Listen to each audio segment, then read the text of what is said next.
What's the deal with knees over toes guy? Everybody that comes into my office is asking me, should they be doing knees over toes? I thought you weren't supposed to put your knees over your toes. So I'm here to talk about knees over toes guy, give you guys some answers. What the heck is this all about, and is it valuable? I'm Dr. Will, chiropractor here at Miami Spine and Performance. I am a Jiu Jitsu purple belt. I've been training Muay Thai for 8 years, and so I'm very engulfed in the martial arts community. A lot of my patients do martial arts. One of the defining factors of martial arts is you get put into positions that are unnatural for your body, right? And so one of the debates that we've had in the clinical community is, should we be training our bodies in these uncomfortable positions, right? So if any of you guys have ever done Jiu Jitsu, especially if it's your first day, you're getting folded like laundry, right? You're getting your legs put over your head, you're getting twisted, you're getting your arm cranked. It's very uncomfortable, but it gets better with time. And so one of the clinical questions is should you try to get strong in these crazy positions, or is that unsafe, or, what should we be doing? So Ben, who is the founder of Knees Over Toes Guy, came up with this great idea, which is that we should, because of the epidemic of knee injuries, he said, you know what? We need to start training our knees in awkward positions, in the same positions that these knee injuries are occurring, right?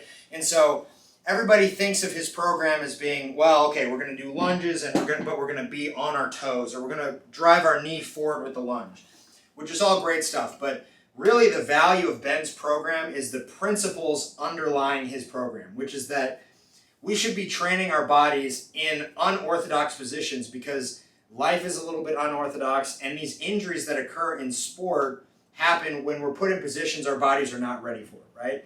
The formula for injury is simple. Load, capacity, right? When the load placed on your body exceeds your capacity, injury. When the capacity exceeds the load, adaptation, right? So what we want to do is we want to try to increase the capacity of our body. And that doesn't just mean cardiovascular fitness. It doesn't just mean strength in the gym or power or cognitive performance or anything like that. It also means strengthening our body at end range positions, right? So strengthening our knee to be able to rotate, right? Most people don't realize that the knee joint actually has a little bit of rotation, but we never train that, right? We train leg press, we train leg extensions and leg curls. And those of you who are maybe more forward thinking, you're doing things like lunges and lateral lunges and step ups and lateral step ups. But we need to start thinking about training things like knee rotation, right? Why? Because a lot of times when we tear our meniscus, which is probably the most common traumatic injury that I see in the office from people that do martial arts, it's because our knee is rotated and our foot is usually fixed and our body rotates, our knee rotates, and we tear the meniscus. Same thing with the ACL, right? An athlete plants their foot, they cut, they turn, the cleat stays in the turf, and we tear our ACL.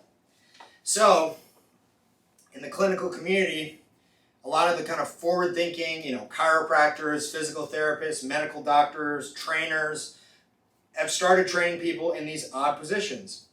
For example, post-ankle sprain, walking with weight with the ankles rotated in that sprain position, right?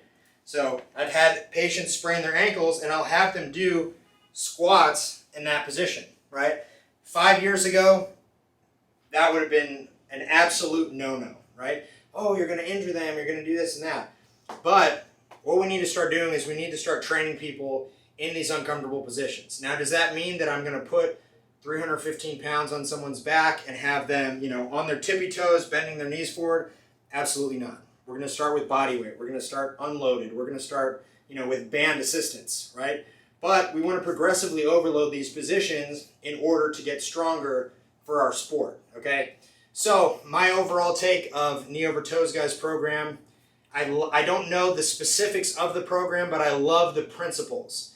However, if you are doing these, end range movements where you're driving your knees over your toes, you're driving your ankles out, or you're doing some, end range shoulder stuff, or you're doing Jefferson curls, which is a new, popular exercise where we're basically doing deadlifts and we're rounding our spine, please see a professional.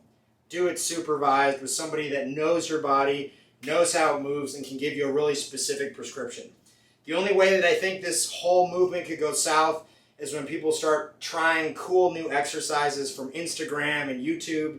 That's when people can get hurt, right? And we've all seen the videos of, the guy that tore his ACL doing some kind of knees over toes weighted exercise. And by no means is that Ben's fault, right? Ben's putting out great content, great principles, but I think that the best way to get benefit from that type of program, come in, see a professional, get evaluated, find someone that does a functional range assessment where you can get a joint by joint assessment head to toe, and then they can give you specific prescriptions on what type of exercise you should be doing. So hope you guys find that interesting. Again, I love that you guys are out there researching and looking into new programs. Just remember, there's really good trained professionals out there, like here at our clinic, but even other clinics in South Florida, other clinics all around the country.